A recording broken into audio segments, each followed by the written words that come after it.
আপনারা বাঙালি বিদ্বেষী, আপনারা বাংলাকে সব থেকে পিছিয়ে দিচ্ছেন।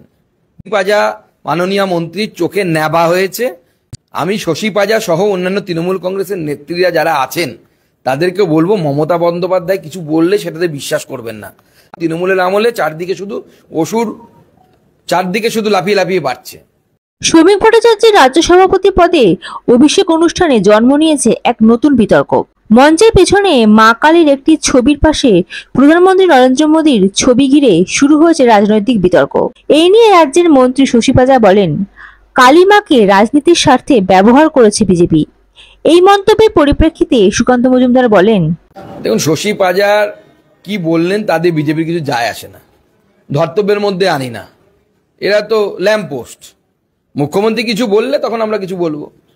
আমরা মা কালী মন্ত্র নিয়ে জয় মা কালী বলে আমরা নামতে চাই। মা কালী যেভাবে অসুর দমন করেছিল, এখন তৃণমূলের আমলে চারদিকে শুধু লাফিয়ে লাফিয়ে বাড়ছে। তো এই অসুরদের নিধন প্রয়োজন আছে, রাজনৈতিকভাবে এদের নিধন হবে। এটাকে don't take it word by word, এটা পলিটিক্যাল নিধন হবে এটা এদের, এবং আগামী দিনে এখানে রাম রাজত্ব প্রতিষ্ঠা হবে। না, এ তো মিথ্যে কথা বলছে এরা। কোথায়? মোদিজির ছবি তো ওখানে ছিলই না। আমরা মাল্যদান করেছি, একদিকে মা কালী ছবি ছিল, সেখানে অন্য কারো ছবি ছিল না। ওরা হয়তো ভিডিওতে দেখেছে, ব্যাকগ্রাউন্ডে অনেক দূরে এলইডি ছিল, সেখানে মোদিজির ছবি ছিল।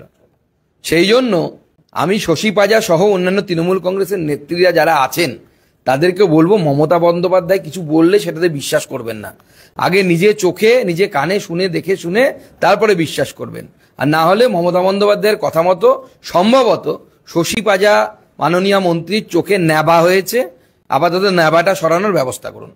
কলকাতার কাকরগাছির বিজেপি কর্মী অভিজিৎ সরকারের খুনের মামলার চার্জশিটে তৃণমূল বিধায়ক পরেশ পাল, কাউন্সিলর স্বপন সমাদ্দার এবং পাপিয়া ঘোষের পাশাপাশি নাম রয়েছে তৎকালীন ওসি, এসআই এবং এক হোমগার্ডের।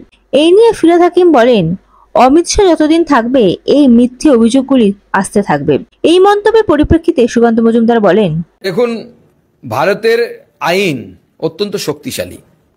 গৃহমন্ত্রী অমিত শাহ যতদিন আছেন বলে ওনাকে যদি অপেক্ষা করতে হয় তাহলে আরো বহুদিন অপেক্ষা করতে হবে। তার কারণ হচ্ছে, মাননীয় গৃহমন্ত্রী বর্তমানে অমিত শাহজি আমাদের আছেন, ভবিষ্যতেও থাকবেন।